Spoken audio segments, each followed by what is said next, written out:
আমাদের যে প্রত্যেক মাসে আলু বেরোয় সেটা আপনারা দেখেছেন। তো সেই আলুই এবার স্টোরে যাওয়ার পালা।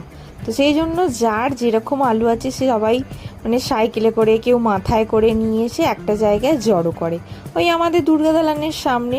জড়ো করার পর এবার আলাদা আলাদা মাস ভাগ করে দেওয়া হয়। এই যে বেচা কাকা যেমন লিখছে মানে কার্তিক মাসটায় করছে, পাশে আছে শ্রাবণ মাস, ভাদ্র মাস, আষাঢ় মাস, এই যে মন্দিরে আছে।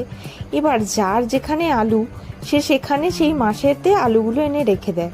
আর শুধু যে রেখে দেয় তা নয়, বস্তাতে কিন্তু প্রত্যেকের নামটাও লিখতে হয়। এইটুকুই কাজ, বস্তায় নাম লিখে যে যার মাসেতে একটা করে আলু বা দুটো করে যার যেরকম আলু রেখে দিল।